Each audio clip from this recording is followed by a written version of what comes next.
Hello and welcome to Crucible of Words for yet more dedicated Legacy action.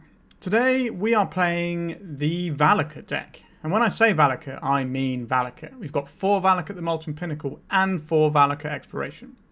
So, what is this deck trying to do? Essentially it's sort of a chunk of like the lands type deck. So, you know, we've got Explorations, we've got Wastelands, we've got some other bits and pieces, but mostly we're trying to kill our opponent using Valakut the Molten Pinnacle. So what this does is when a mountain enters the battlefield, if you have at least 5 other mountains, you get to lightning bolt something. Now we're using Dryad of Elysian Grove to make everything mountains, including the Valakuts. So basically every land drop we have is going to be doming people for 3 at least. And we have this Valakut Exploration to really power things out. So what this Valakut Exploration does is landfall, whenever land enters the battlefield under your control, exile the top card of your library. You may play that card as long as it remains exiled. At the beginning of your end step, if there are cards exiled with Valakut Exploration, put them into their owner's graveyard and Valakut deals that much damage to your opponent. So what happens is, you play a load of lands, and you get to play more of them because you have Dryad of the Elysian Grove, Exploration as well. So you have these cards to try and power up multiple land drops a turn, and then smash people for lots of damage. We have Green Sun Zenith to tie the room together a bit, so we can go and get our tireless tracker. We can get our ramming up excavators, so we can keep rebuying our fetch lands. We have Courser of Crufix, which lets us play from the top of our library, so it just gives us access to more cards that can trigger the exploration. We have Commune with the Spirits, which is like our ponder in this deck, effectively. So this is reveal look at the top 4 cards of your library, and you get an enchantment or a land card from among them. So this can find us our Courser, our Dryad of the Elysian Grove, our Valakut Exploration, our Exploration, and any of the lands in our deck. So this is going to be real good, I think, for getting everything out here. And then just to really cap it all off, we have everyone's best friend, Trinisphere. So we can try and dump a Trinisphere super early into play and just shut down what our opponent is doing. So this deck isn't a control deck like regular lands is. This is really trying to sort of go off, just stifling your opponent a little bit with the Trinisphere. I've not played this list yet. I'm quite excited to give it a go. I was a big fan of Valakut back in the day. Used to play it in Modern the last time I played Modern, which was, I can't tell you how many years ago now, a long time. Alright, let's have a look at the sideboard as well. Pyroblasts, pretty standard in any deck with access to red mana these days. Kozilek's Return is a sweeper of choice, is quite nice here. It's instant speed, it's colourless, so it can't be Mother of Runes protected against. And yeah, just kill stuff. And 3 mana is not going to be a problem for this deck because most of the curve is 3 mana. Look, 3 drop, 3 drop, 3 drop, 3 drop, 3 drop, 3 drop. So then we have Run Afoul. So this is going to be used to try and kill off things like Delver and Dragon's Rose Channeler and Murktide Regent. So this is sort of the green answer to Murktide Regent, as long as I don't have other guys, which hopefully the Kozilek's Return can deal with. Collector Roof is just a great Green Sun Zenith target that can shut down some decks like 8cast and so on and so forth. Endurance, sometimes you need to mess with your opponent's graveyard. So we've got 4 of these to bring in. And Force of Vigor, because Blood Moon is going to be a thing that's going to be a little bit awkward for us. There's probably some other things we'll need to hit along the way, but this Blood Moon is the big one that I can think of hitting with the Force of Vigor. Alright, that's pretty much it for the deck. It should be relatively straightforward, but I think there's going to be a little bit of wiggle room in terms of what we're doing with our explorations and our Green Sun Zenith. But we're going to give it a go and see how we fare. But before we do that, let me just say, if you want to scroll down and hit that subscribe button, it won't cost you anything and it will really help me out. It's the best way you can support my channel right now until I grow it a bit more. Alright, let's jump into a league with this. Alright, so we're on the draw with this hand. It has the Dryad of Elysian Grove, which is an important thing. And it has the Courser, which we can maybe cast some things off the top, and the Green Sun Zenith. We kind of need more lands here, but we're on the draw, so we're going to get 2 draw steps before we need to hit more lands to start funneling this thing. So I think we can keep this one. Opponent's played a Misty Rainforest and passed. So we have this forest. I don't think we need to to Green Suns for a Dryad Arbor. I think we just play out this exploration. We can play this one out. And next turn we can play out the Dryad. The one bonus that casting Green Sun Zenith on that turn would have done is given us the mana to cast Courser of Crufix on the second turn. Wooded Foothills. You don't see these lands together that often, which means our opponent's probably a dedicated rug deck. I'm immediately wishing I had some sort of Primeval Titan in my deck right now. Let's play both of these. Let's play out the Dryad of the Elysian Grove. So I can Green Sun Zenith this turn for 2 because this is a forest. But the only issue with doing that is I don't really have any 2 drops I want. I need 3 drops. So I think we just have to pass here and then try and play the Corsair next turn. If we had Primeval Titan in our deck, we could have played Primeval Titan this turn off of the Green Sun Zenith, which is an interesting consideration. Our opponent's cracking their fetch at our end of turn. A Savannah. And they're cracking their other fetch. A Volcanic Island. So 4-colour pile of some description. Oh wow, they're playing Rhinos. I played this deck on the channel a while back and I thought it was terrible. So I'm probably going to get beaten by it now for just desserts, I guess. Yeah, we can take the 8 here. It's not an issue for us. Ardent Plea. So they're getting themselves some more Rhinos. So the Trinisphere will be pretty good in this matchup if I can get that on the go. Okay. Valakut Exploration. I think we need to cast this guy first. So green. That was for 2. That was for green. And we need some lands on top of our library, I think, here. A wasteland. I think we'll play this. Gives a life, always get to these triggers. So we can waste down a bunch of stuff, but they have a lot of damage in play. So we probably need to deal with our opponent's board here in some fashion. We can put more toughness out. So they currently got 4, 8, 16, and we're currently blocking 8. So we take 8 if both of these creatures die. So I think, yeah, we don't have to worry about that. I think if we play out this, then we might be able to try and combo them next turn, because you can play an awful lot of permanents. Now that might prove a little bit challenging since we're probably going to lose both of these guys. I think that's the best we can do right now. We have Leyline Binding and kill one of our guys and we're just dead. Right, so we have to block like this, otherwise we die, and we get a 1 life. Which means our Ancient Tombs aren't looking very good right now. But we can tutor for another Dryad of the Listing Grove. If we get another... Wait, we can't even tutor for the Dryad, can we, here? We need a different selection of mana here to get anything moving. So we can't cast the Zenith for more than 1. So the only thing we can get is a Dryad Arb, which will give us a trigger on the Valakut Exploration. The only other thing we can cast is this, which then doesn't go anywhere. So I think we have to cast this for 1. For 0, sorry. Which feels like a bad play. I think we're probably dead here. What is this? A Green Sun Zenith that we can't cast. No, I think we're just dead. Alright, concede the game. Okay, so I don't think this Rhinos deck is particularly good, personally. When I played it, I felt like I was just playing the wrong format with it. But what do we have to do about this? None of our sideboard really does anything against them. The Kozilek's Return can clean out the Shardless Agent, that's about it. The Pyroblast can hit the Shardless Agent, that's about it. We can hit counter spells with these, but I think all we need to do is just play our Trinispheres. Or just do our thing. If we had a Primeval Titan as a one-of in our deck, I think we win that game.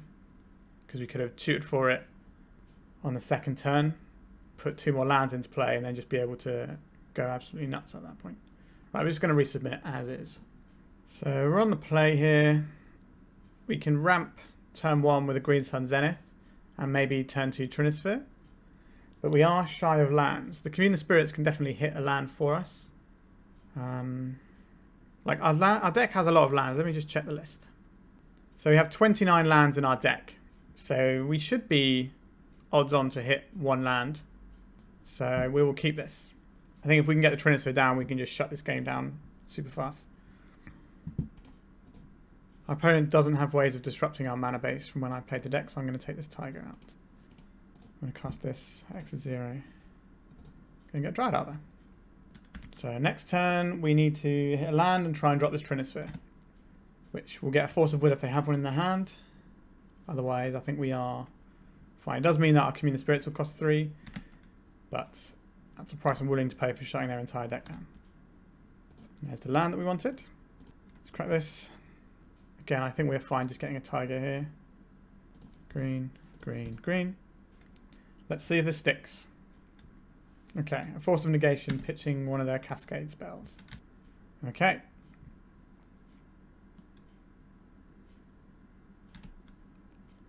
So drawing a land here would be pretty nice. That's how we drew it up, wasn't it? I think we cast the Valakut Exploration first, since we don't have that many lands to work with here. We can play this out. What do we have here? A Misty Rainforest, is that? So we've already played our land for turn, so unfortunately we can't crack that one. But we can commune with the spirits and see what we find. Valakut the Molten Pinnacle is definitely where I want to be, so we will take this. We can't cast it this turn, but next turn we can hopefully have a bit of a breakout turn. Now our opponent might just be making 8 power this turn. I'm only ping them for 1 here, but that does put them into multiples of 3. They did not make any guys on their turn. That's pretty good for us. On our turn, sorry. Okay, so they're casting it on their turn, which means they don't have a counter spell in hand. Inevitable Betrayal. This is not going to be good because we don't have any good creatures in our deck. Oops. They probably think we have Primeval Titan, which we probably should have as a singleton. But now I'm glad I don't have it, so one game was okay to not have it, and the other game I really wanted it, so who knows what that means. I'm trying to think what they can realistically get here. Like Tireless Tracker, Dryad, Courser. Those are probably the only real hits that they have. Okay, so if they've boarded out their Rhinos in favour of the Inevitable Betrayals, then they probably can't win this game. If they've just added them in, then that might be different. Exploration, that's a pretty good one. Let's play the Exploration out first. And play out the Dryad. Okay, so they've got a Force of Will here. They pitched a Shardless Agent, sure. We play this and we get the trigger. Commune with Spirits. We don't have any green mana to cast them, unfortunately. So this just pings them for 1. And then next turn... Oh, the Brazen Borrower on top of the library is pretty good. But if they cast a Shardless Agent, then you won't be able to get it. Leyline Binding. So this is going to hit our Valakut Exploration, which is a little bit annoying. Sure. Maybe we could have boarded in the Force of Vigors just for that, but I think we just need to keep our central engine humming, really, because I don't think the power level of our opponent's deck is scary enough to warrant that. But I could be wrong. Okay, green, green, red. Let's make this. Might as well play this out. Get a little land, get a little bit of life back. Come in for 1 damage. Next turn we get to rebuy a Valakut Exploration and hopefully play some lands off the top of our library. Feels like we're close to getting somewhere, but we're also not there yet.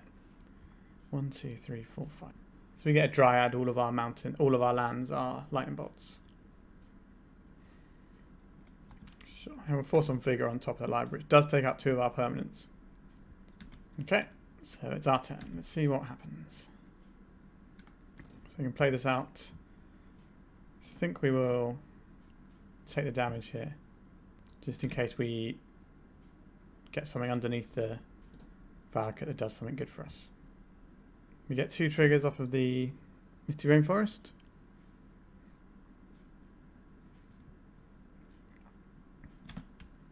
Okay, so they've used the thing that we know about. So if we go 1, 1, 2, 3 to play the Valakut Exploration this turn, then we can steal Green Sun Zenith for the guy. That does leave us slightly exposed to the Force of Vigor on top of our opponent's library. But I think we just have to play through it. Ooh. This needs to be a red mana, isn't it?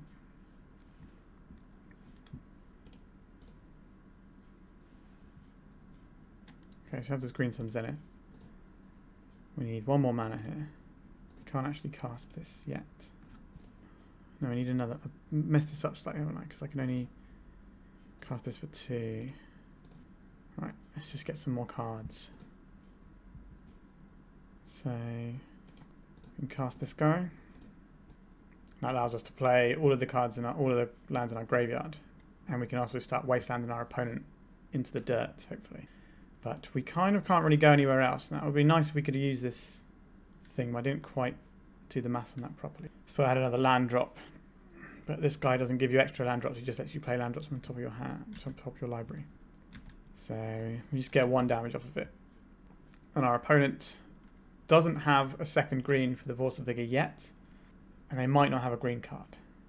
So we might have another turn with our exploration out. But if not, we can wasteland our opponent into the dirt a little bit. Which means they're incentivized to play out their borrower, so that they have the ability to at least beat down in the air. Okay, so they're just going to get one of the guys from our library and shuffle it. So this is just going to get them another crew fix or probably get them the Dryad so that they can reliably cast the Force of Vigor. That would be my assumption. Nope, they got the Tireless Tracker. Seems interesting. Maybe that means they have a green card in hand. Like they will do next turn, I guess. Okay, our opponent is just conceded because they realise that their deck using Inevitable Betrayals isn't going to go anywhere. So, do we want any number of Force of Vigor for our opponent's Leyline Binding? That is the question. So our opponent is definitely removing the Inevitable Betrayals from their deck. Are any of these things worse than... Force of Vigor? I'm not sure that they are.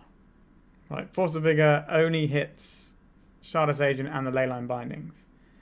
So bring this in for 4 cards when they aren't even particularly scary set of 4 cards. I think we just resubmit again. This is a turn 2 Trinisphere. Quite like that as an option. It's a very similar hand to the one we had in the first game, actually. Try this. And then we have to say go. We want to draw a coloured mana source next turn, ideally. Then we can make 2 3-drops in 1 turn. That should put our opponent in the dirt quite nicely, I think. We probably use the Valakut Exploration as a bait spell, because if they counter this, then they're unlikely to counter our Trinisphere, and their deck doesn't do anything without the ability to cast the Rhinoceroses. This is like an Ardent Plea. Yeah. So they should have some Rhinoceroses now. Yeah. So we need to pivot into doing something slightly different here. We are better off trying to just accelerate our game plan. Another Trinisphere. That's not really the one that we were after, was it? So we only get to cast 1 spell this turn, which should probably just be the Tracker. And then we can Ancient Tomb and maybe draw a clue. Or maybe get a clue and get a land.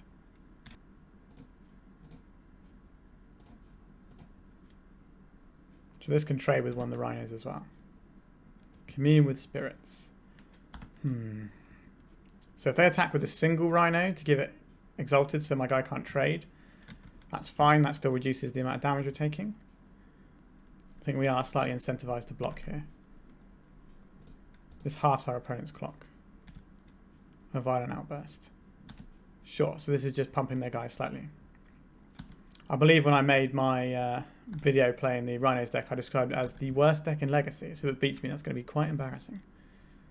Sure, so we get a 9 and they've got 12 power in play. Not really where I want to be. Let's see what we have.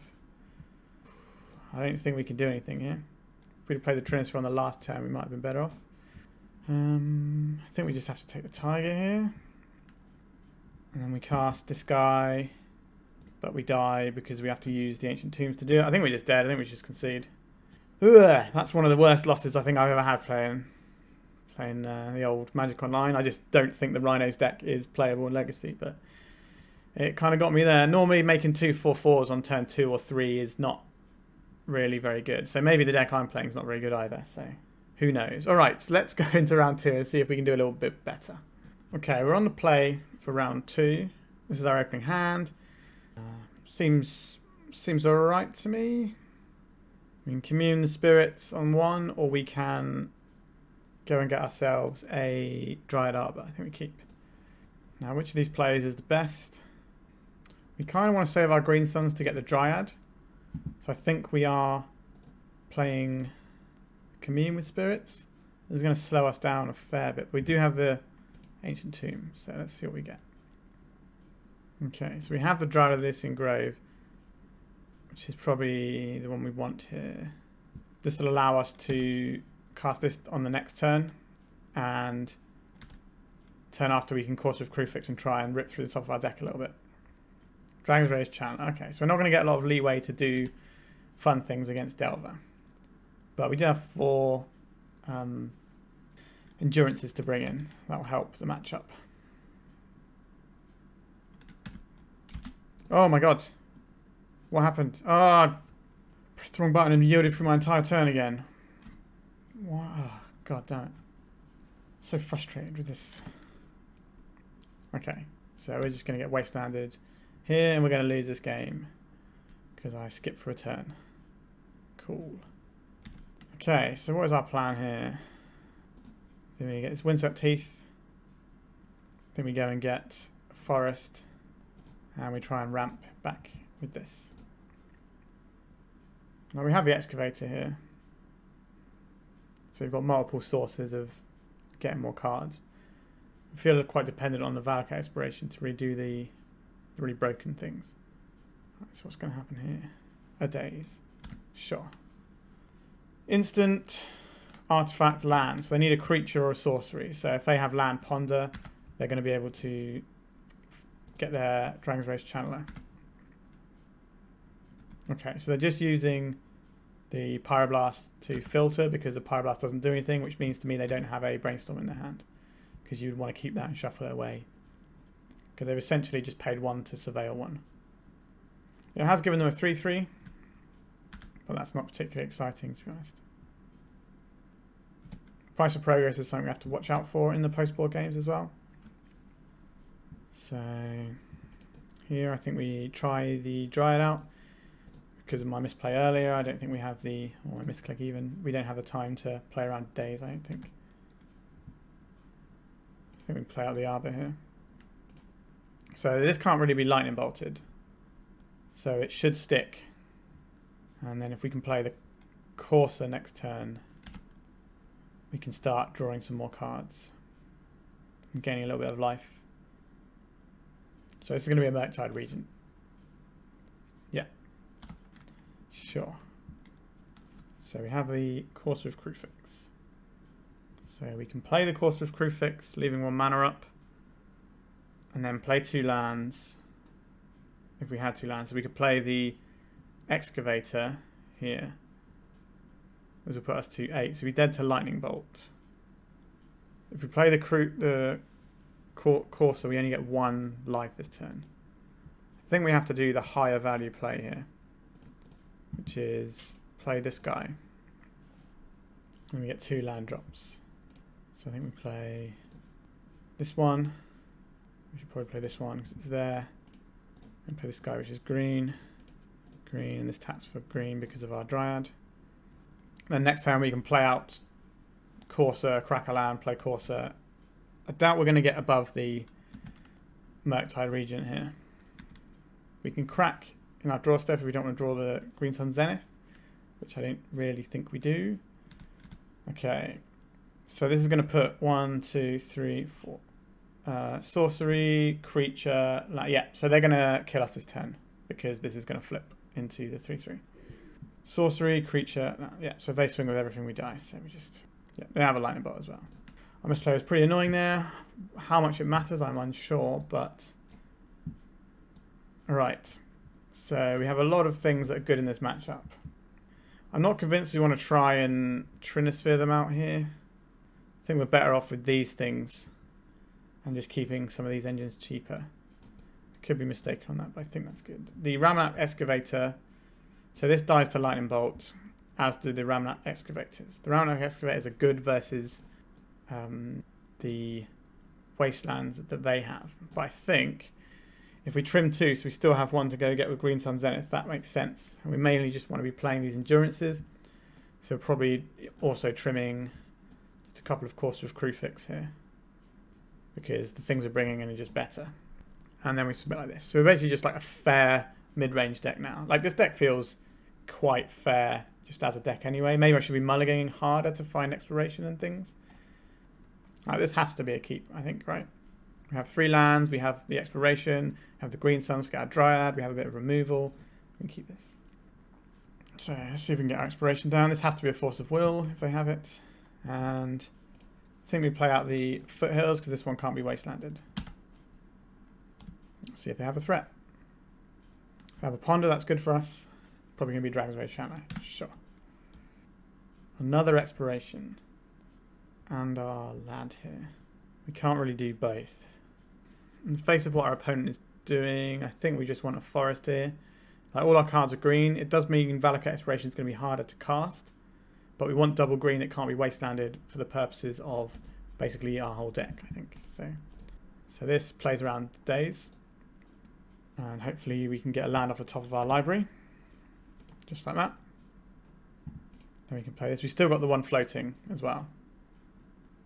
We've got another one, so we can gain some more life next turn if we need to. And we're in a situation again where we could cast a Primeval Titan if we have one in our deck with the Green Sun Zenith. Let it be known. A Dragon's Rage Channeler. Sure. So depending on how much they mill here, we're kind of incentivized to Green Sun Zenith. But we'll see what's on top of our library after we play the Corsair. We haven't got anything else this turn, so we can yield through this one. Alright, so they got 3/3s now. Commune with Spirits is quite a nice one, but I think we need to... Green Suns for Endurance. Let's try a test spell with this. I don't think they're going to counter this regardless, but we can give it a go. Okay. So now... Okay, this also shuffles our library as well. 1, 2, 3. This is 3. I think we just get the Endurance here if this resolves. Because this gets rid of Murktide Regent as an option for them, as well as reducing their Dragon's Rage Channeler. Okay, so they had a Force of Will for that. If I attack, they can just block anyway, so this isn't really going to help us. So I think we pass the turn here. And then next turn, commune with the spirits, hopefully find like a Valakut Exploration and maybe get a load of stuff going on.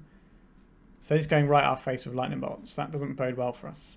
This might just be to make their Murktide Regent bigger, or for the Surveil, and that lightning bolt's not going to hit any of our creatures anyway. I'd say we are in a bad spot. So just no, they did not have the Murktide. That's good.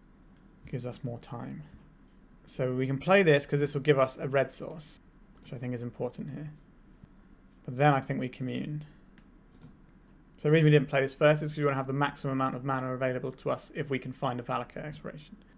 Could not find a Valakut Exploration. I guess we just get this Valakut the Molten Pinnacle instead. And then we're just casting this guy. So green, green, red is fine. Feels like the pieces of this deck are quite hard to assemble so far. Especially when you're sort of under the gun. Unholy Heat, targeting our Corsair of Crucifix. Sure. We can't play any more lands because we haven't got any access to them, so we pass the turn. I don't feel that Corsair of Crucifix is a particularly strong Magic the Gathering card in general. I understand why this deck is playing it though. Okay. So that's very much one of the ones I've described as a hit. So let's try and get this Valakut Exploration off the top of our library. Our opponent can't force a will this turn. What have they got? They have a Force of Negation they brought it in. Okay. So we attack for 2. And we hope our opponent doesn't have... They can't kill us this turn. But they can play like a Murktide Regent as a lethal threat. Which looks like what's happening. No? Yeah, so there's the Murktide Regent. So we are in trouble, but we have the Valakut Exploration. We have Endurance. There's a little bit too late here. We are dead anyway. How do we feel about putting ourselves dead to Bolt? Or Flipped Channeler? Is that something we want to do here? I think we have to do the biggest play we can do. Which means saving our mana for... What am I talking about? We're dead because this doesn't... We can't get anything off the top of our library, can we? We just have to concede the game. We're dead. Alright. 2 games in with this deck, and I'm not very impressed with it so far. Like, it could just be unfamiliarity with the deck, but it seems like it needs a lot of moving pieces to get going. And again, I had games where if there was Primeval Titan in my deck, then I would be okay.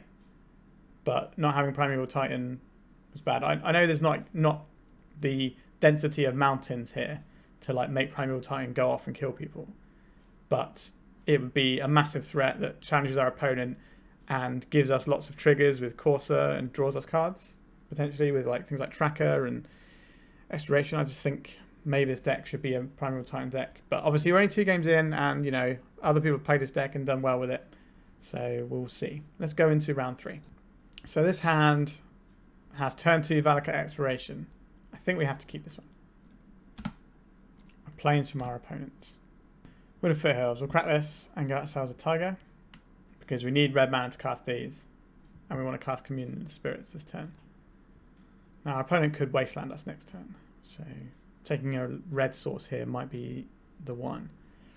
Like the Dryad is the whole way the deck functions, right? So I think we have to take the Dryad here. This feels like a sort of weird combo deck with like Valakut Exploration, Dryad of the Listening Grove, and Valakut itself as the combo, which is quite a lot of pieces for a combo that doesn't win you the game automatically. But we'll see. We'll see if we can do the dream this time. Blue-white. So this might be a slow control deck, so we might be able to have a bit more time to leverage what we've got going here. Because we have 2 Valakut Explorations, there's no harm in just dropping one down and seeing what happens. If this one doesn't stick, the next one might do. A Brainstorm. So our opponent might be fishing for an answer for this. Supreme Verdict got exiled from their hand, so they are very much in the blue-white control rather than Cephalid Breakfast type blue-white. Caracas. That doesn't impact us, I don't think. Okay, so the last one got a Force of Will, so let's see what this one gets.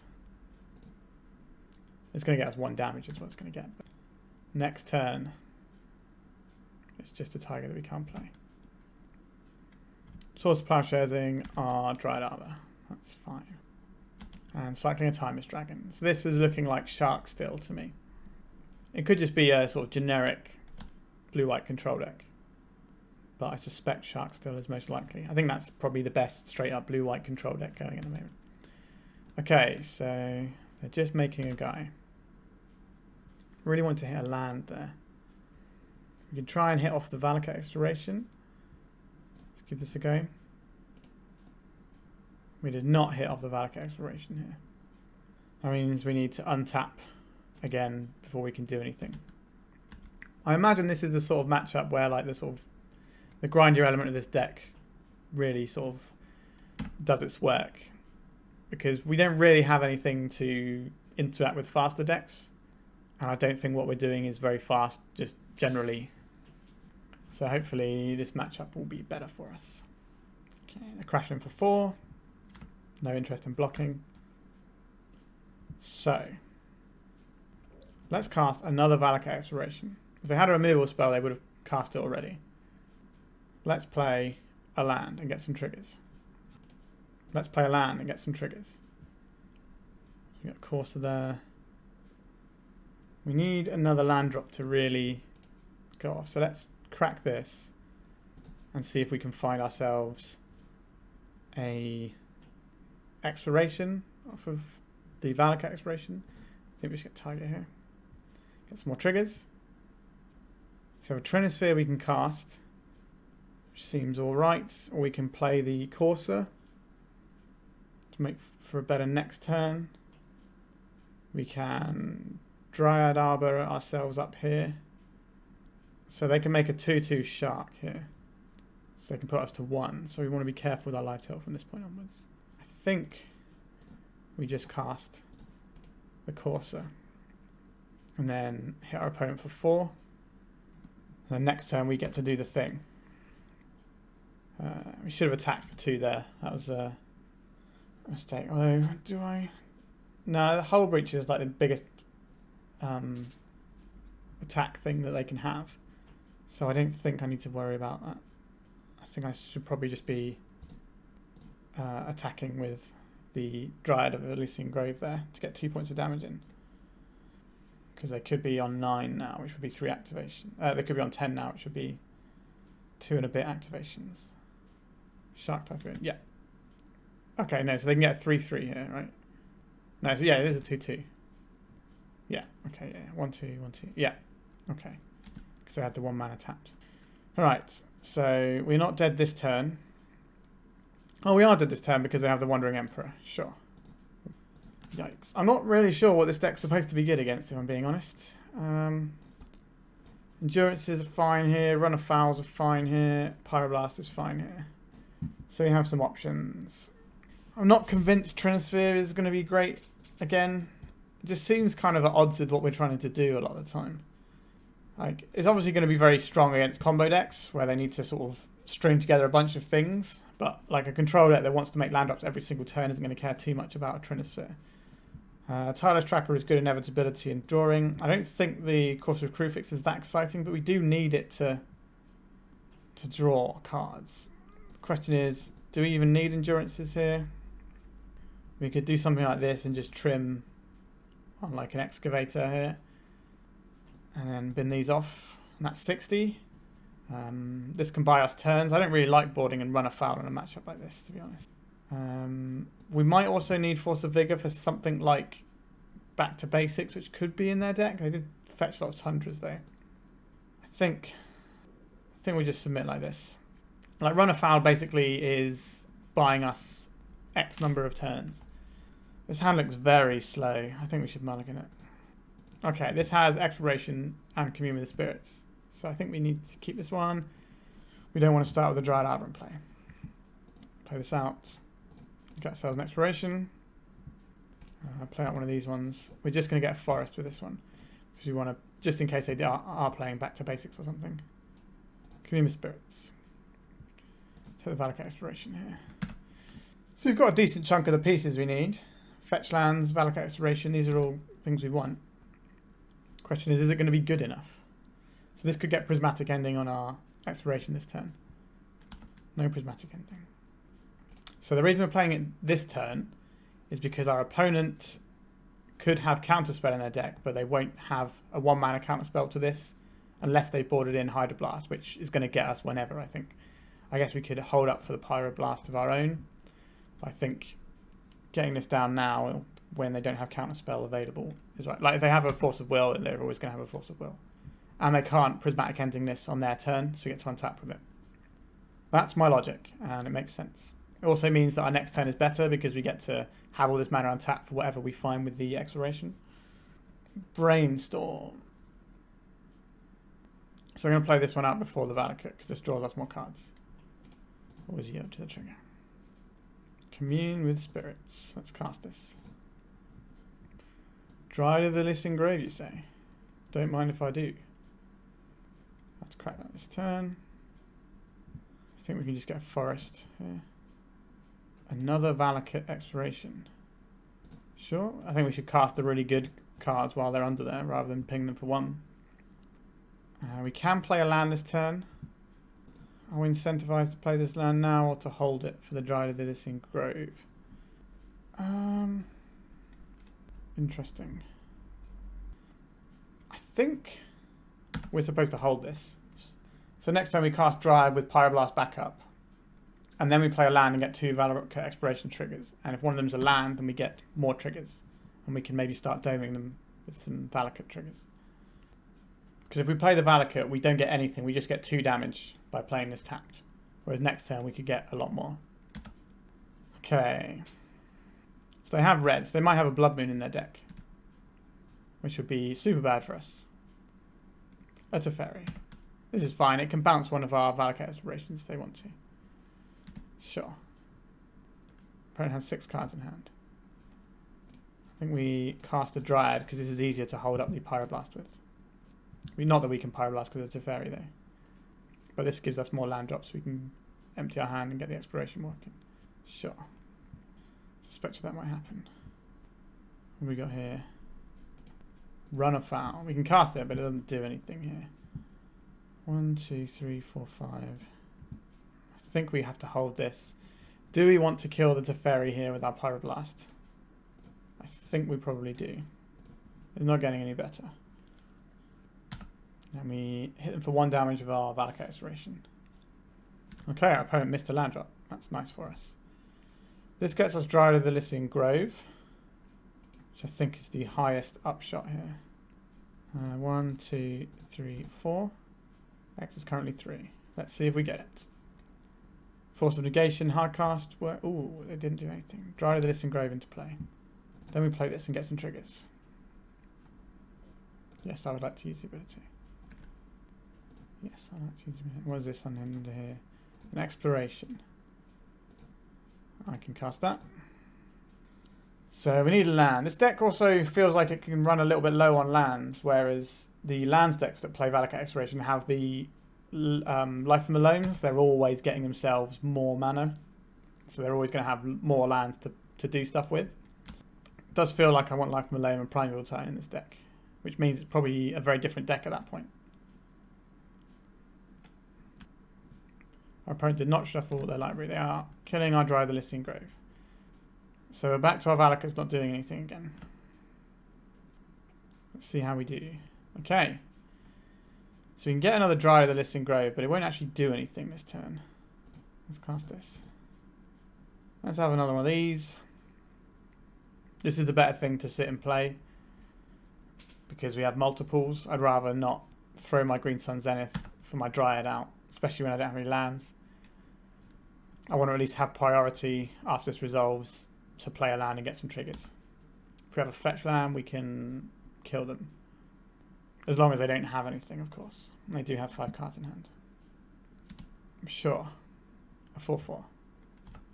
Okay, so let's cast this for 1, 2, 3, 4. Can I has Dry the Listing Grove.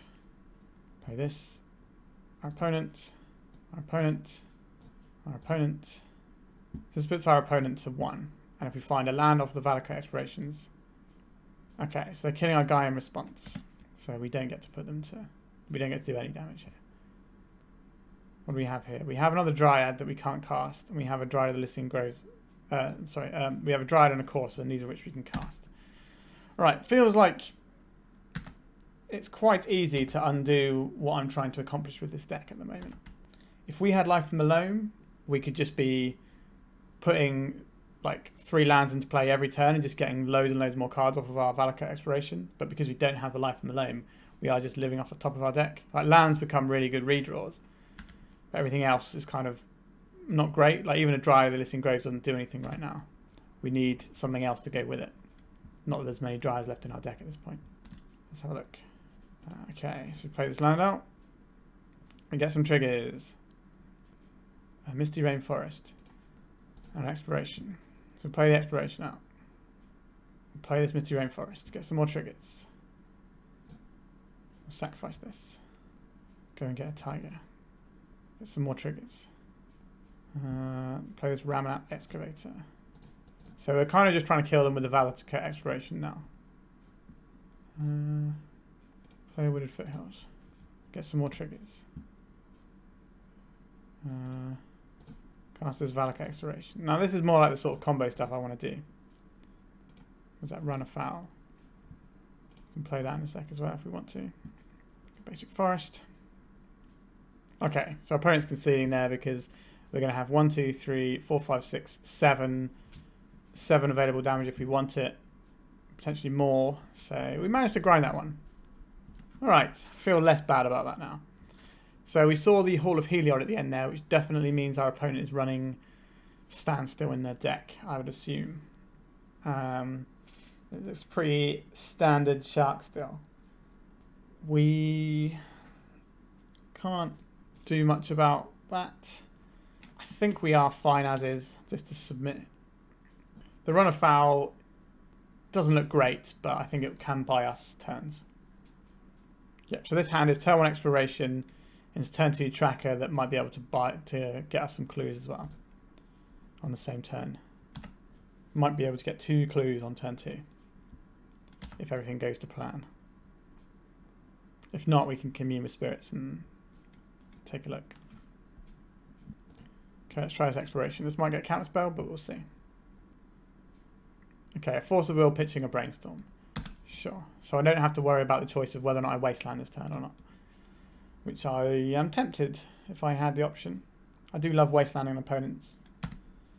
It's one of the most fun things you can do in Magic, is make your opponent have no lands. Commune with spirits. I think that's what we're playing here. Valakut the Molten Pinnacle.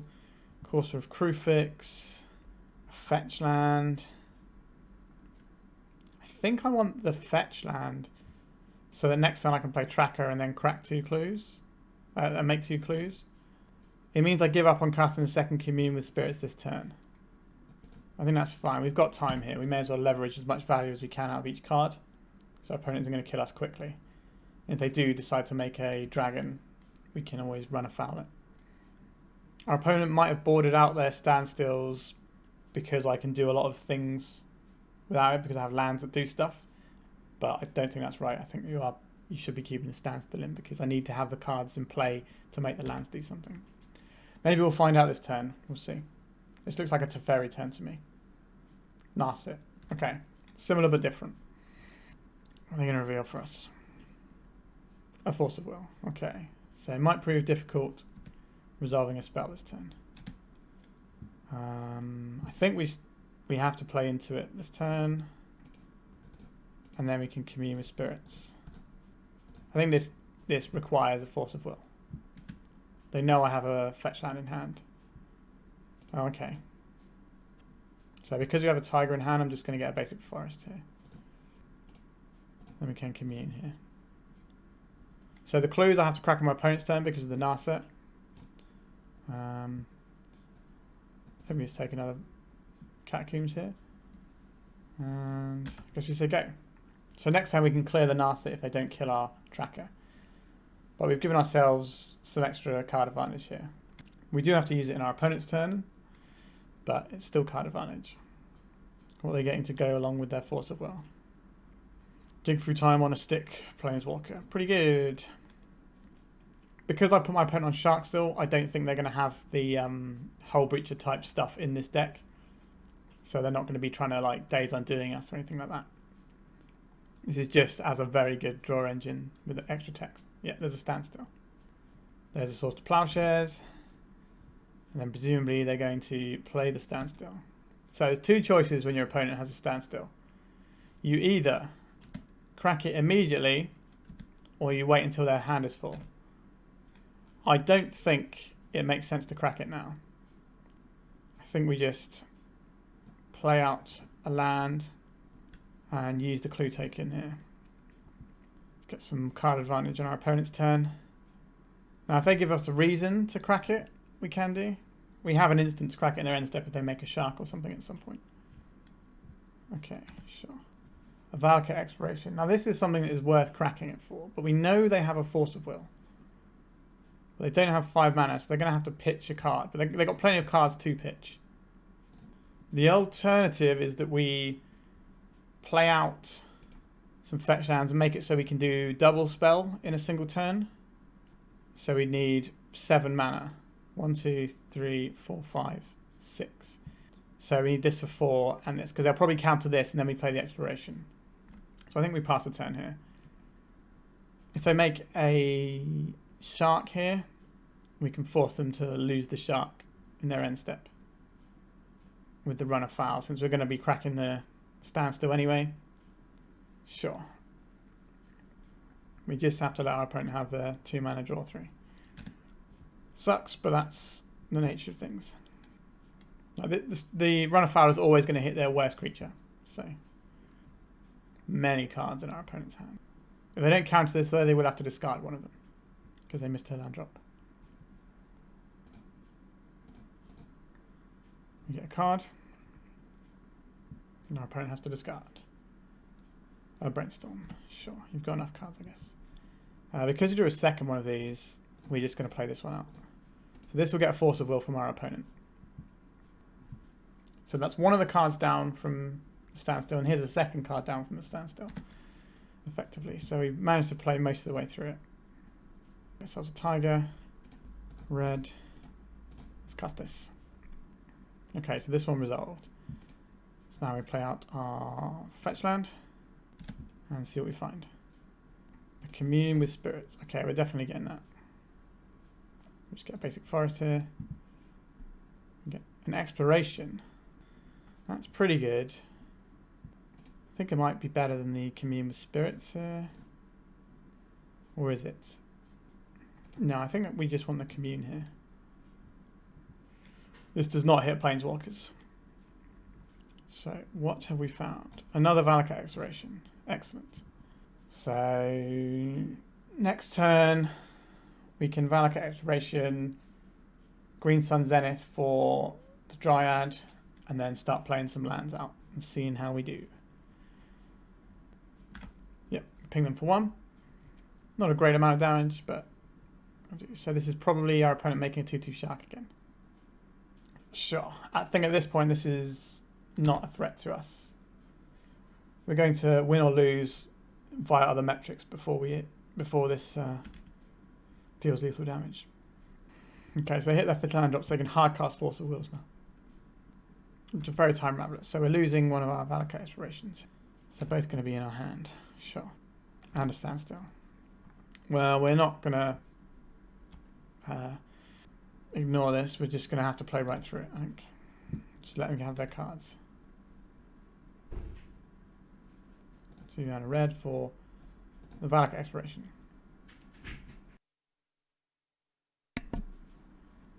So they got their cards off the standstill. Now we have to see if our exploration resolves. I suspect it won't, but we do have a spare. There's the Force of Will that we expected. Red, green, green. We're going to cast this Valakut Exploration. So now we play our fetch land to get a trigger off of the Valakut Exploration here. And we find a Misty Rainforest that we can't actually do anything about. So we can either crack this now for another look, or we can save this till next turn. I think we save it till next turn, because if we crack it in their turn, we still get it on our turn, because it's until the end of your next turn. So I think we let them just ping them for 1, and then we just carry on with this sort of game of getting all the value. We've got 5 turns before the shark kills us. Probably be 4 turns with the amount of fetch lands we have in this deck. But we have coursers to gain some life up, and we can go and fetch our Dryad very soon, which will enable our Valakuts if we find them. Prismatic ending on this. So we crack this. This will basically just draw us a card for next turn. Surgical Extraction. That targeting runner foul. Really? That's very strange to me. I think we can just get a... Do we get Forest here or a Dryad Arbor? I think we get a Dryad Arbor because we don't really want to draw a Dryad Arbor. And what do we have under that? A Dryad of the Listing Groves. Excellent. So we can cast this on our next turn. So that'll be good for us. And then we can also try and cast the Course of Crucifix. And we've got a land to play to get the trigger on the Course of Life gain. But we might have to keep some lands in hand for the purposes of Valakuting. We need to find a Valakut first.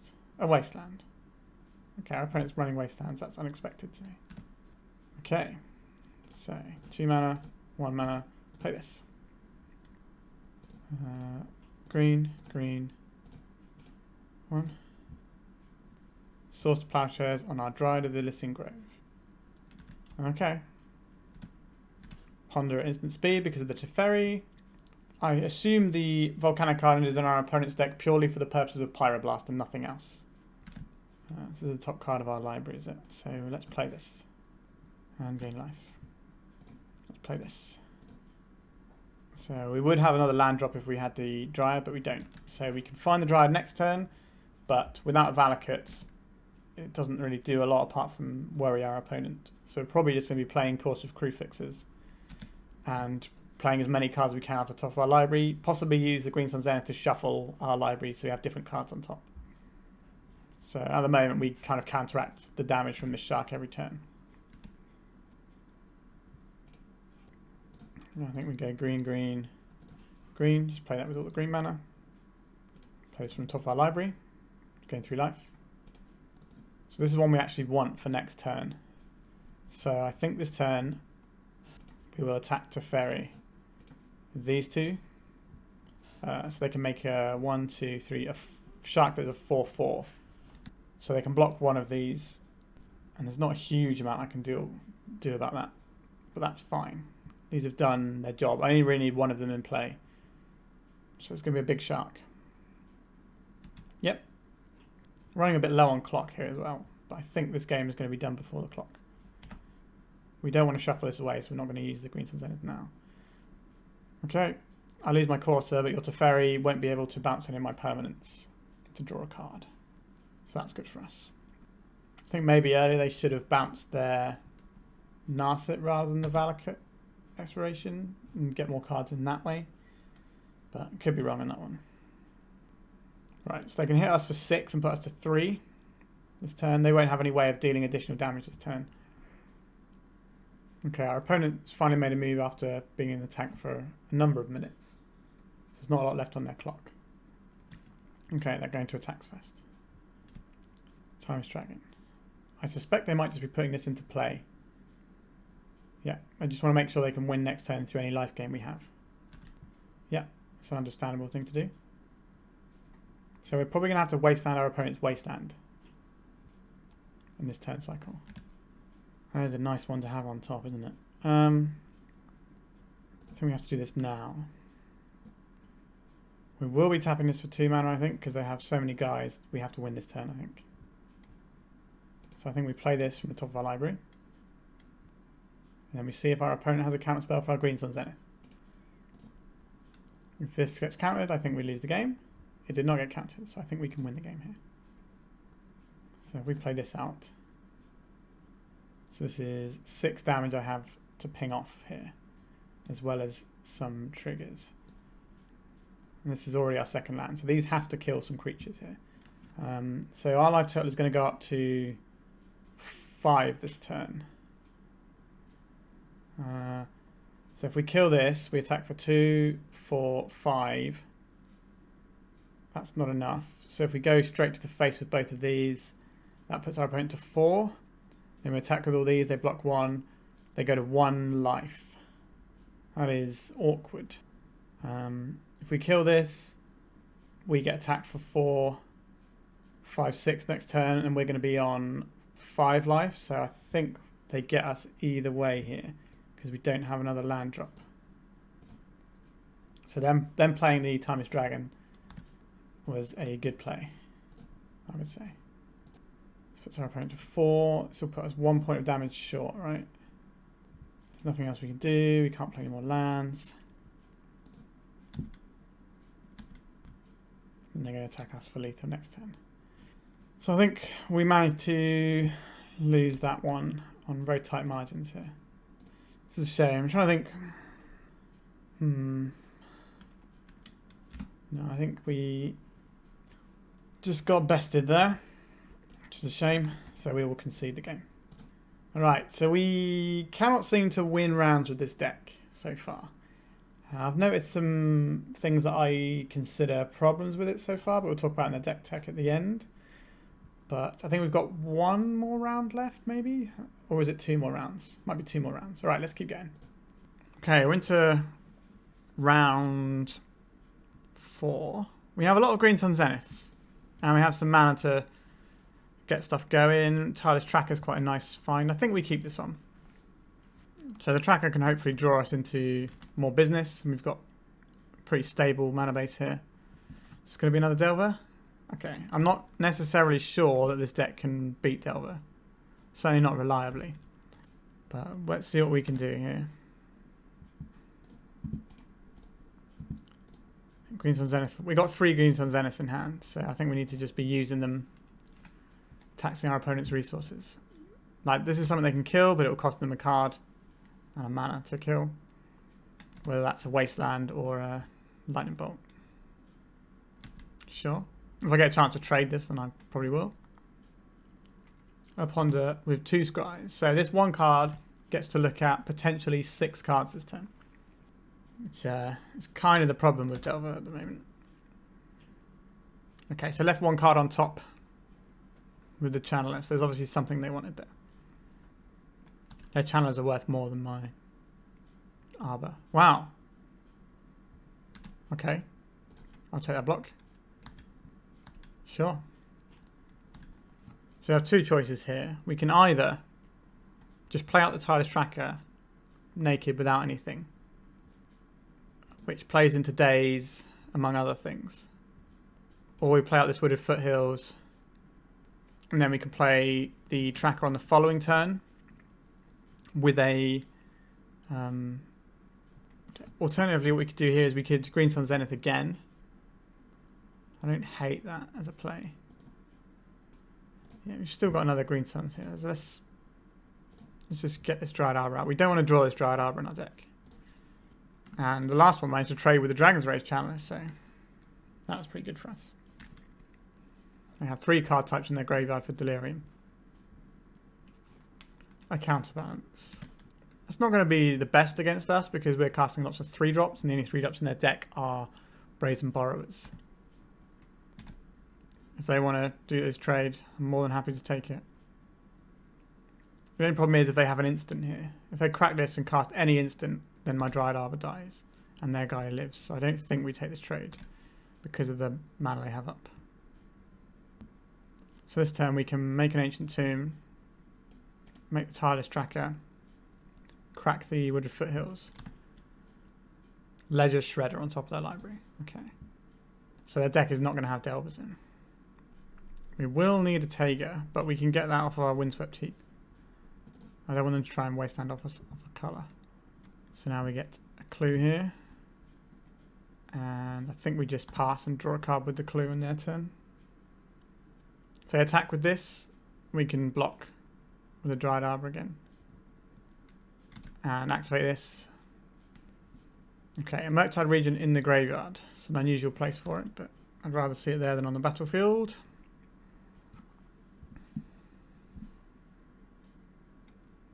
Volcanic Island. Let's draw a card. A Wasteland. Not the best in this matchup. A Ramanap Excavator. That makes the Wasteland a lot better. But we need a Dryad of the Alyssian Grave to really get that working. So what is the play here? 1, 2, 3, 4. This 4 mana gets us Dryad of the Alyssian Grave. And then if we play 3 mana, that gets us Ramanap Excavator. So, yeah, I think we play this one out. This also gives us a the ability to make this grow above the lightning bolts. Access 3. I don't think they're going to have much in the way of 4-drops in their deck, so they might not want to reveal at all. So we have the Dryad of this engraved now. So if I fetch land this turn, that pumps the tracker again. And then we can attack with the tracker. I think I'm happy to crack a clue here. If they have a lightning bolt, we can crack a clue. Another Dryad of the Alyssian Grave. I think we will crack another clue. Just draw some cards. They can Brazen Borrower this, which would be annoying. Alright, so... Oh, okay. Apparently I did that after... I did that the wrong step of the game. Interesting. Our opponent should have taken an additional 2 damage there. A Legislator that we knew about, sure. A Lightning Bolt on the Dryad Arbor. This is fine. The Dryad Arbor's done its work already. What we can do now is we can Ramanap Excavator and Wasteland them a whole bunch so they can't double spell anymore. Which is fine. I'll take that. Commune with Spirits. That's certainly a good one. Now this is one that's quite likely to get countered by the counterbalance. But if it does, it means we can Ramanap Excavator and blow up all their lands. Brazen Borrower. Okay, so we're not going to cast Ramanap Excavator this turn. That's good to know. Exploration. Guess it doesn't hurt to play the Exploration out now. We know this is not getting countered. This is going to pump their Ledger Shredder, unfortunately. I guess they can stack the triggers in a way that means I don't get to... Yeah, so they have a different card on top of their library now. So the Brazen Borrower is in their graveyard, so I can resolve 3 drops perhaps.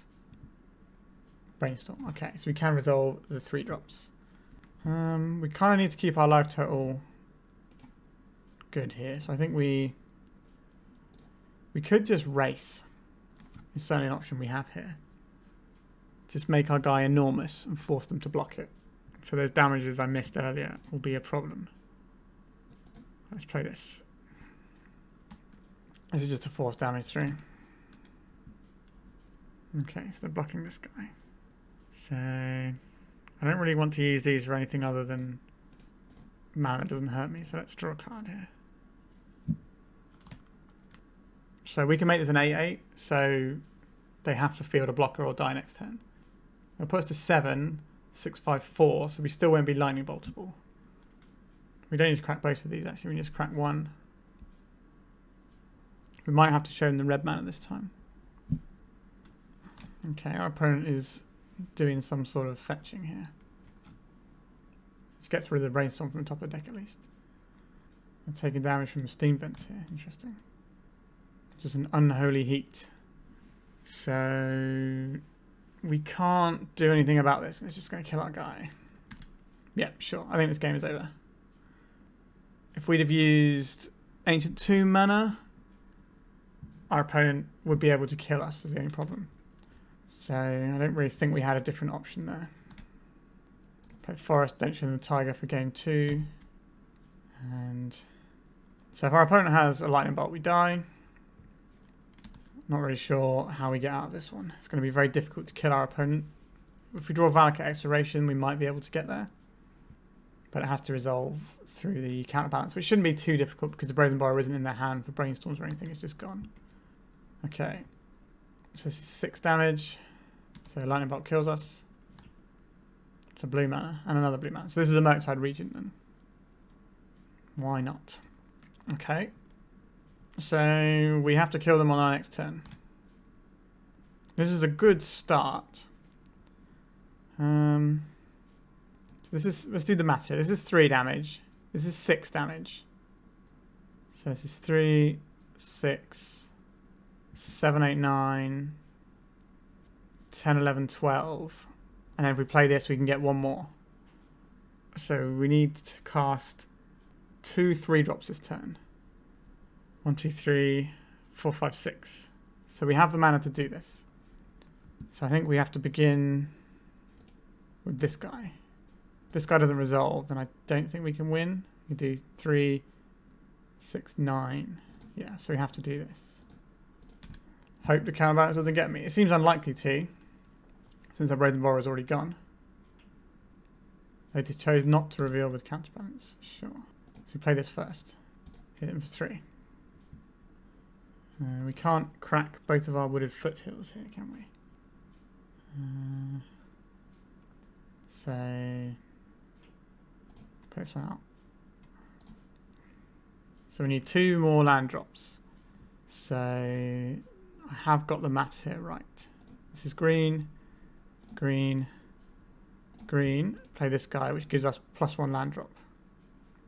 Now they can Ledger Shred away.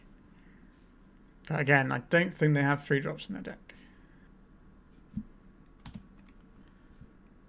So have a brainstorm on top. So we play a Windswept Teeth here. We shoot him for 3. And that 2 damage I missed earlier is literally going to cost me the game, I think. We are 1 damage away. That's pretty bad. Let's go on my own terms. Okay. So the 2 damage we missed cost us that game there. Cool. Awkward. So endurances seem good here. Run afoul seems good. Pyroblast seems good. What did we take out last time? The Trinisphere is okay if it comes down early. Don't need these Ramanap excavators. Don't think if we just cut some of the courses, we still don't really have the slots. Like we have to keep this in, and we probably have to keep the exploration in because that's how we go. Maybe we do have to cut the Trinispheres. That gives us around 60. Yeah, really not enjoying this deck very much. It's not really for me. This hand is fine. I can exploration. I can do all my bits and pieces. So I don't hate this one. I'm going to get a basic island, basic forest. Green, exploration. Okay, we got 2 for 1 with that. It's not bad. Murktide Regent went away. So we are A-OK. We don't have any plays on our opponent's turn here. Will they have a threat, or is this going to be a slow pondery one? They have the threat. This build with the Legistrators only has the 4 channelers, doesn't usually have Delvers. So they're less likely to have a 1-drop threat, but they have it here. Probably why they kept their hand. Okay, so there's a bauble. And we draw a turn. They didn't like the exploration last turn, so maybe this turn will be a good exploration turn as well. Let's try this. And then I think we crack this. So we're either Green Sun's anything this turn for Dryad Arbor, or we're casting Commune the Spirits. I think we just Green Suns here. This gives us multiple mana for next turn.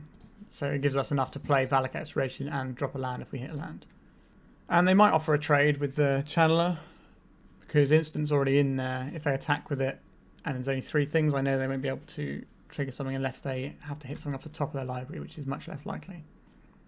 In the state, I would probably trade these off. Like, Dragon's Age Channeler is much more powerful than Dryad Arbor, even though I've only got 2 lands here. My deck's 30 is 50% lands, so I should be drawing lands relatively frequently. This looks like a lightning bolt on the Dryad Arbor. Yeah, sure. So they got 3 types here. They need a creature or a sorcerer in the graveyard, and it will turn their Channeler into a 3/3. They kept on top of their library, sure. So we get Peck Tap for 1. That's not great, but it's not terrible either. Okay, so we have the ability to cast Valakut Exploration this turn. Around a daze. So I think we should do that. Now we can cast Communion Spirits. This isn't around a daze though, so they can daze us this turn. But they didn't. Excellent. I think we have to take a land here, purely because we already have the Dryad, and we need lands to make Valakut Exploration work. Again, this deck should probably have Life and Malome in it, so that's less of a consideration when you get to a certain point. Okay, so we're going to get Peck Tap for 1 here. They didn't have a sorcery to main phase. That's good. It means the other cards in their hand must be things like Murktide Regent or counter spells or lightning bolts, that sort of thing. I think we play out the Courser of Crucifix here first, because this allows us to play lands off the top and gain a little bit of life back. Okay, Exploration. So we can play this Tiger, and then we can get the Exploration off the top of our library. So we can cast this for green, and play this out. Now we're sort of cooking with gas a bit. And we've gained back the life that we spent on the Ancient Tomb. We can play this land out. Doesn't really matter which way around we stack these triggers at this precise moment in time. Have an Endurance on top of our library, which is nice.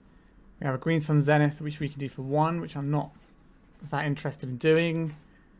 I think we're better off drawing this Endurance on our next turn. We can play the Dryad of the Listening Grove this turn, but that doesn't really get us anywhere. I think we can pass a turn here. We can't attack with the Crucifix. We played it this turn, so that's the end of the turn. So next turn we have an Endurance that they'll probably want to counterspell because it's going to stop them casting Murktide, or they might just cast a small Murktide this turn because of the Endurance. So they have enough mana to cast a Murktide if they have one. If they do that, then it means they probably don't have a counterspell in hand. Red-blue. Okay, this is Expressive Iteration, so we're definitely wanting to cast this Endurance. The question is, what is the bait spell here? Is it the Endurance or is it the Dryad of the Listening Grove? Because they already know we have the Endurance, I'm probably going to cast this first. And the Dryad can maybe help us power into a win here over the next couple of turns. Sure, so they have a follow-up here. So this could be a Ponder to flip their Dragon's Age Channel's already flipped because of the Expressive Iteration. This could be... Oh, okay, it's a red spell. So this is Unholy Heat killing our Courser. That's fine. That's the most disposable one, I think, at this point. It's a shame that we can't cast from the top of our library, but we already have a land here. And this Endurance is going to be powerful if it resolves. They have to attack with it. Yep, there it goes. Okay, so there's the Endurance that they know about. So, attach for 2. And we'll cast this main phase Endurance here. This will shrink their guy and stop them casting Murktide. So this is good for us. Also turns off Unholy Heat.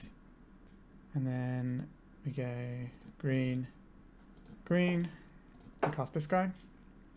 And then we get to crack this and spin our Valakut Exploration for a turn. We get Tiger. What have we found? A Ramanap excavator we can't do anything with. Sure.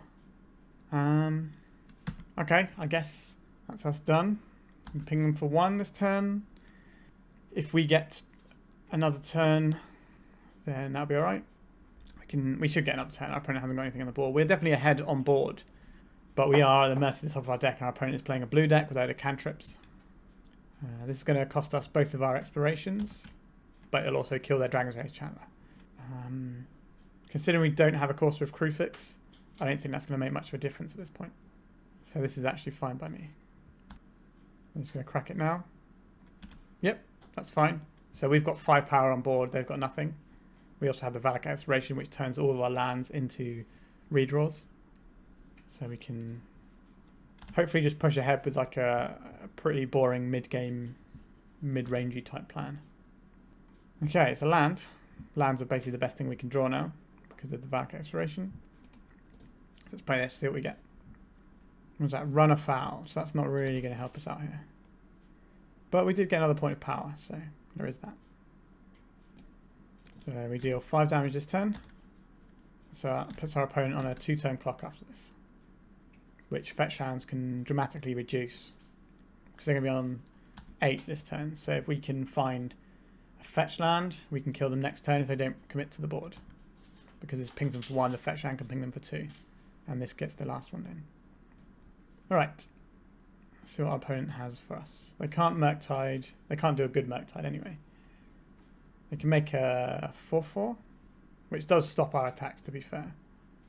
This looks like an expressive iteration, yep. So we're going through all these hoops, and they just have this one card that kind of does a lot of the same things in terms of getting them card advantage. A Ledger Shredder. Okay, this is something that we can attack round for this turn, as long as they don't have a spell. They've cast their second spell, so they've already missed this trigger on this by the way they've sequenced here, but that might have been due to the way they found the cards off Expressive Iteration. They probably didn't have a way of playing this, so that they get the triggers off of it. Alright, so we're going to have a turn here, hopefully, and it's going to be a good one. An Ancient Tomb. This is fine. It gives us a Valakut Exploration trigger. And Endurance is a very good one here. So we get to attack with our 2 guys. This will make them take 2 or 3 damage depending on if they feel they need to chump or not. And then we cast our Endurance. Green, green, green. And we get rid of their library, their graveyards. They can't do any Murktide Regent shenanigans. And they have to play another creature to survive or kill one of my guys. And my guys are very hard for them to kill because Unholy Heat doesn't do anything on this board. It only kills the Dryad Arbor. This could be another expressive iteration. Yep, there's another one of those. Okay, they're just doing another expressive iteration, I think. Sure, I've cast quite a lot of those this game. This does pump their Ledger Shredder, which means it can block the Endurance and live. But I have 2 Endurances, so they need to find another creature here.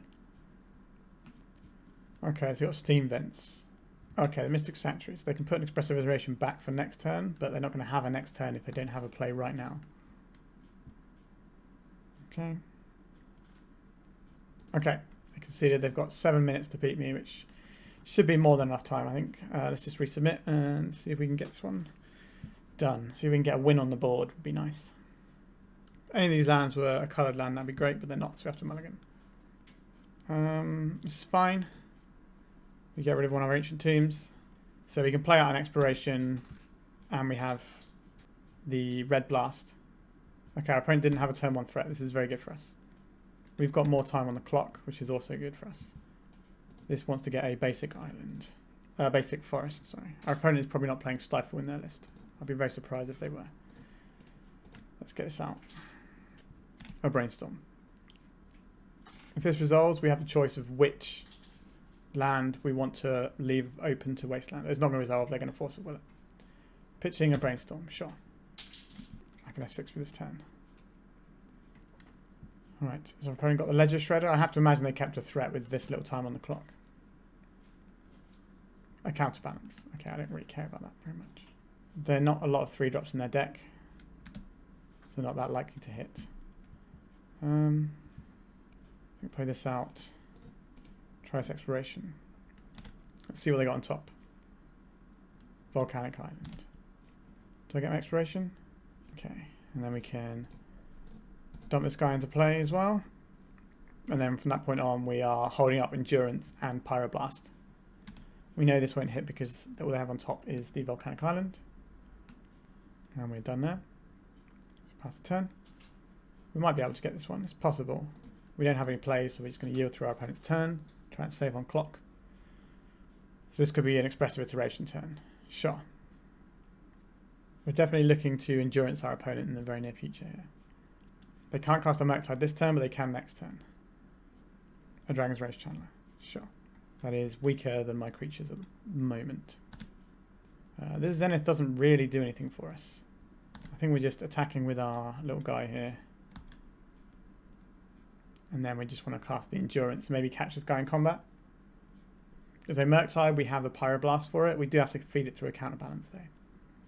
A Ponder. Sure. So that's still waiting for the 4th type to trigger their Dragon's Rage Channeler. I'm surprised they kept the counterbalance in because our deck is so full of 3-drops. But I guess they didn't have anything else for it. Okay, our opponent needs to play a little bit quicker if they want to kill us in time. What is this? 3 mana. This looks like a Murktide Regent. An Ashiok Dream Render. Especially you can't cause their owner to search the library. That's a tricky one, isn't it? I think we are having to counter this one. Hopefully the counterbalance works. They don't know the top of their library.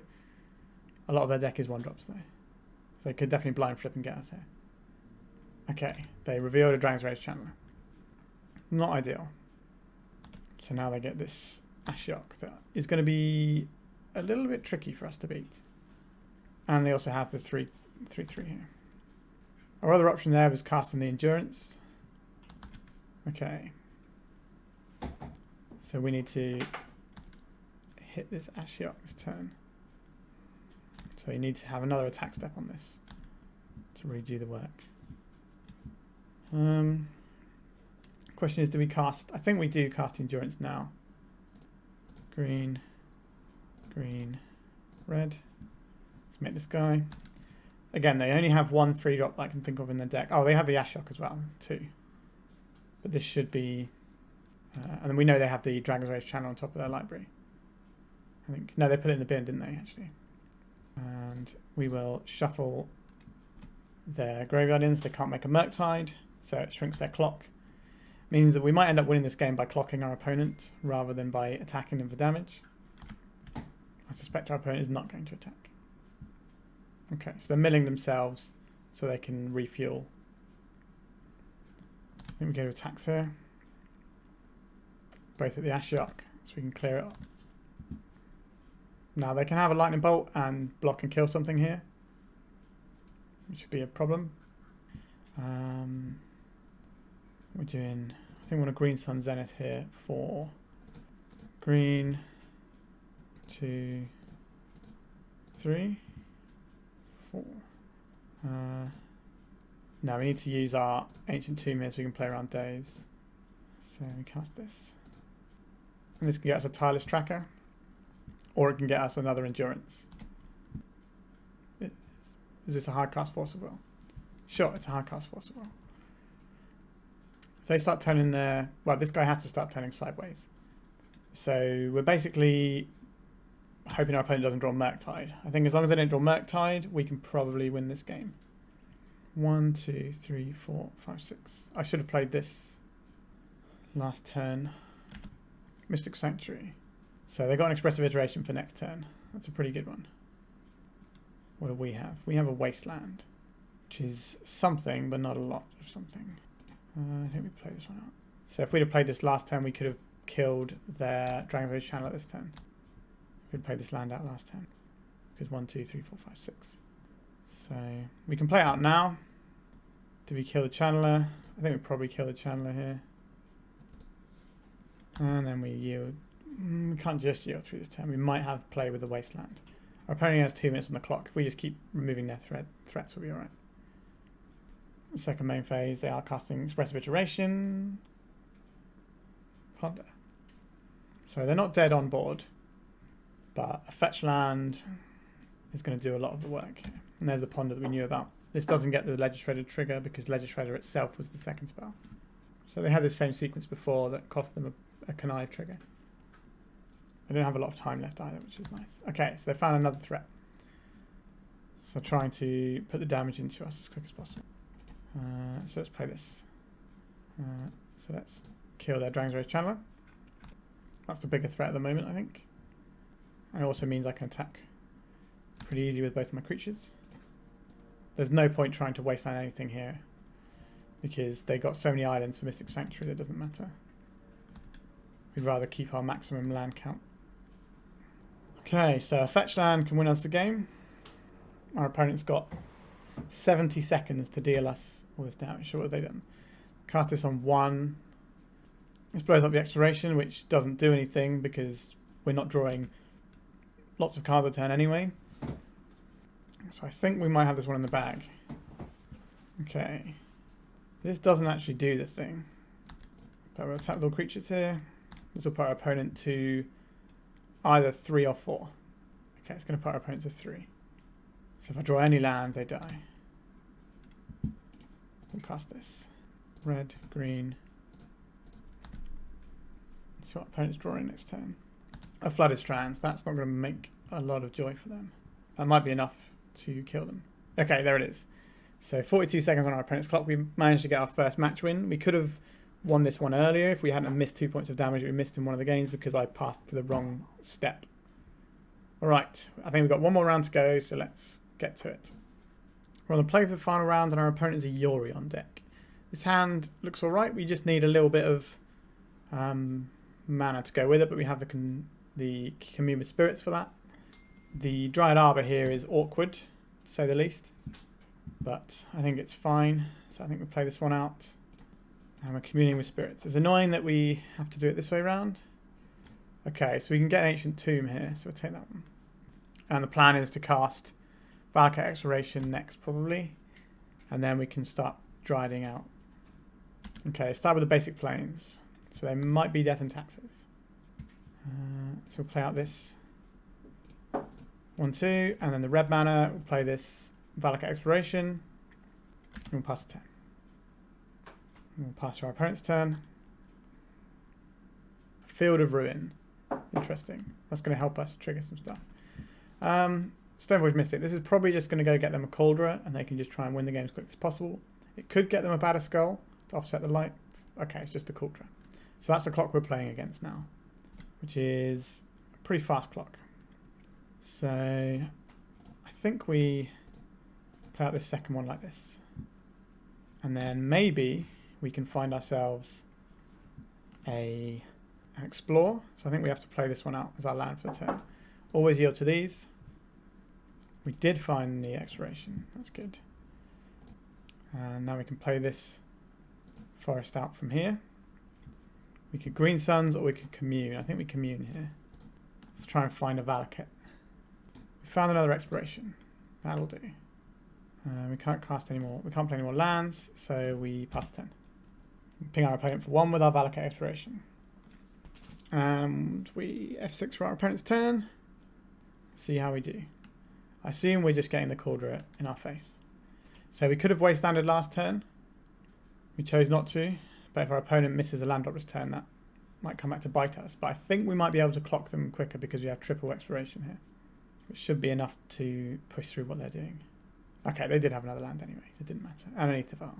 That doesn't really impact what we're doing here. Okay, so red and 2.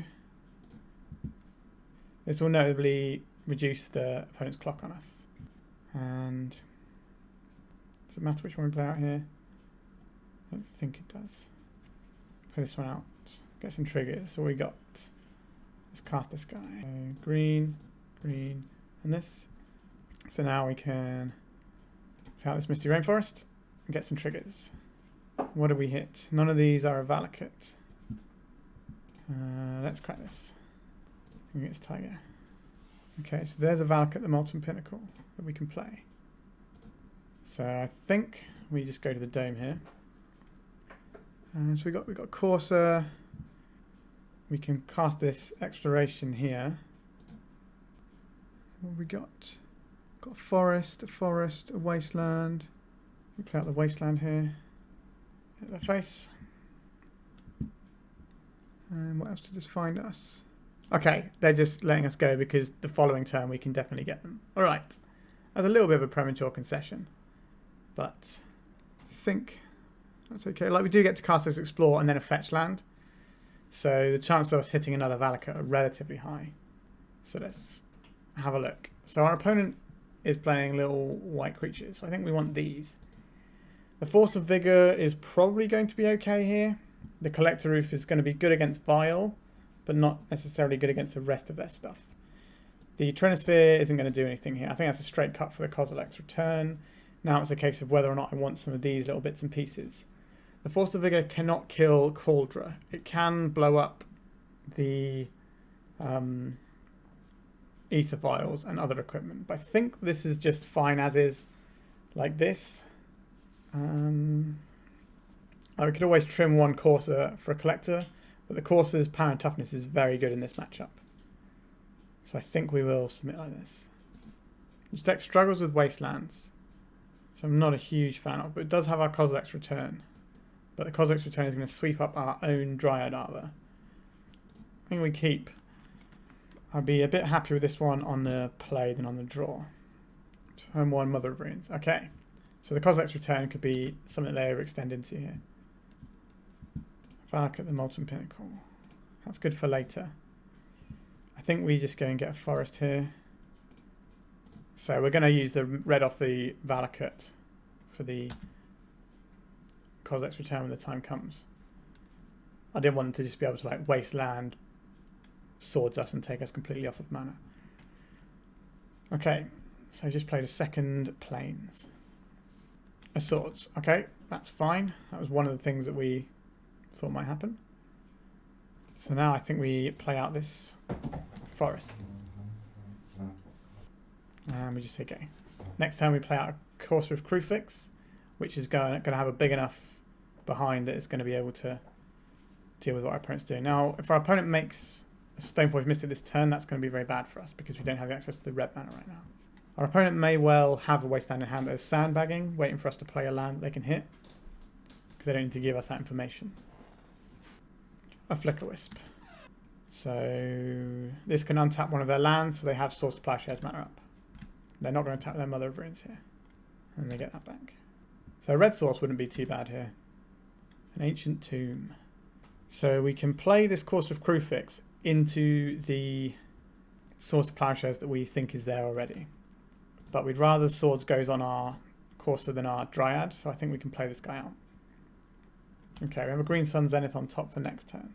That doesn't help us cast red mana, but we can start doming their creatures pretty soon with this combo if this guy gets to live. Got 3, 4, 5 we can play if we play that guy next turn. So we can cast a Kozilek's Return next turn with this guy. We take our 3. Okay, not a wasteland, good. Cathar Commando. So this can just kill our Courser of Crucifix here. Okay, they're just snapping that right off. Interesting. Okay, they're still holding up their white though. So we have choices here. I think we play out the Ancient Tomb. And we cast this guy. And we play this one out. And then we can hold up the Kozilek's Return if we need to. So hopefully our opponent will deploy another creature. I have to imagine they don't have a Source to Plowshares with this white mana they've been keeping up, because this is a prime target. No wasteland from our opponent is excellent. We can afford to take the 3 here, and then wait to see if they play another creature, and then cast a Kozilek's Return. 5 mana for a Solitude. So in response, red, red, red, cast this. So this will clean up all 3 of their creatures, and they can't protect it because this is colourless. The Power of Devoid. Okay, Ramlamp Excavator is pretty nice here. So cast this first for our guys. This is 1, 2, 3, 4. This gets us another Dryad. And we play this, which bops our opponent for 3. This matchup feels like it's pretty good for the old deck here. So next time we play the Ramnap Excavator, and we can play Verdant Catacombs twice. So that's 3, 6, 9, 12 damage. They just put Urine into hand. That's not going to do a great deal here. Unless that's for solituding. But okay, so I think we cast this.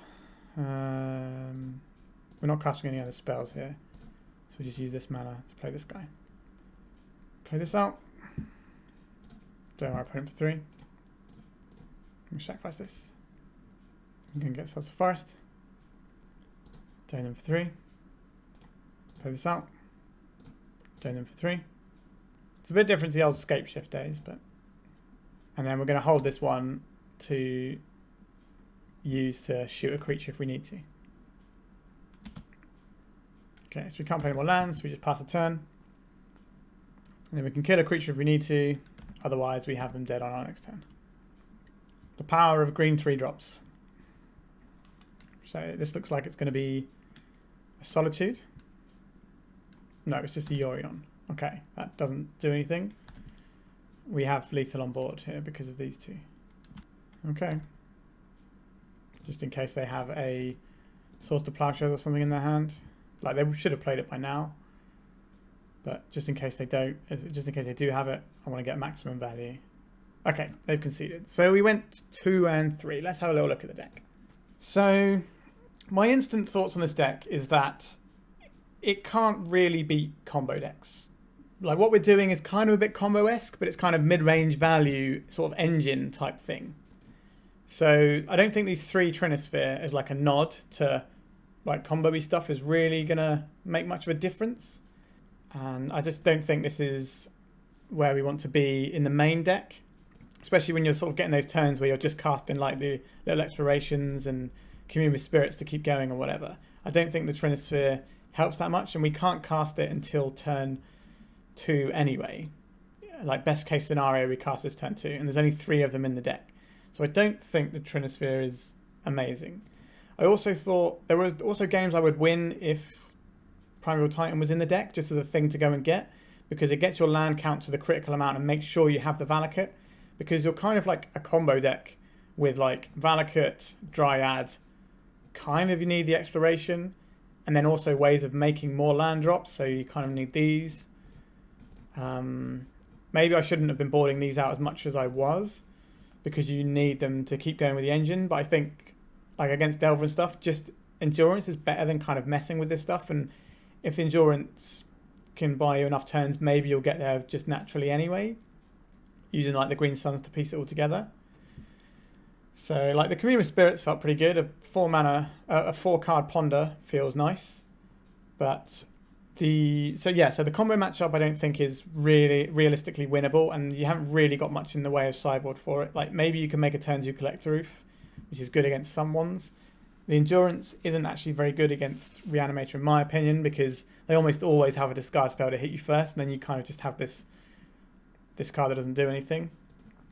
So I'm not convinced that this deck can reliably beat any of the combo decks in the format. In terms of like the fair decks, so the blue-white control deck was very easily able to take out the pieces that mattered, because we got half of our deck is lands, and then we also have these spells which don't actually go any way towards winning the game. So the only things we really win the game with is these two. Like, these can sort of nickel and dime and get a bit of damage in, but it's basically these 2 cards. So a blue-white control deck that has like prismatic endings and Source to Plowshares and counterspells, seems like they're just going to be able to smash these down pretty quickly. I thought maybe we'd just be able to sort of eventually draw into it, but we can't naturally Valakut people because we don't have very many mountains. We have to use the Dryad. So it just seems quite easy for them to keep this off the board. So I'm not sure how you beat like the sort of the slower controlling matchups that have blue spells and removal in, which is a bit of an issue. Like, the Death and Taxes matchup felt like I was just going to sort of pound on them all day. As for Delver, I think what we're doing is too cutesy and slow, and like a couple of wastelands can get in our way, and 2 run afoul isn't really enough to deal with the Murktide. Yes, we can endurance them, but we have to take out our core engine, And I think the fundamental problem with this deck is that the core engine isn't that strong. Like, we did have that game against Death and Taxes where we sort of went off with all these bits and pieces.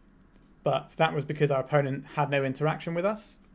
Whereas Delver is a very interactive deck, so I don't think we can sort of reliably go off against them. So I'm not really sure where this deck is placed in the meta, and I think there needs to be some tweaks to it to make it slightly more viable. Maybe some sort of, like, going a bit bigger, having sort of Primeval Titan, trying less to sort of all in on this whole combo, which I don't think is really worth doing, but having this as a thing that your deck also does might be a bit stronger. Like, I think there's definitely some decks I've seen that do that, so they're not as much all in on this plan. Like the sideboard felt fine. I think the problem with the deck is the deck rather than the sideboard.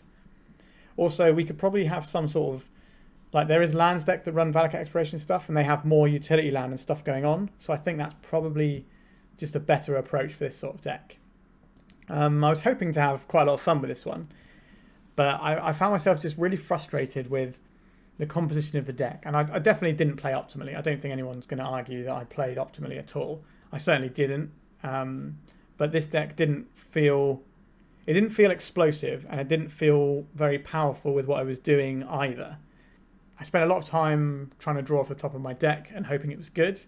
This deck is absolutely desperate for a Life from Alone, which I think is just better than this sort of engine to try and get more cards. So I think having Life from Alone plus a maybe like an Urza Saga package, so you've got lands that do stuff, maybe Punishing Fire. So basically, you should be playing the lands version that has Valakut Exploration instead of this.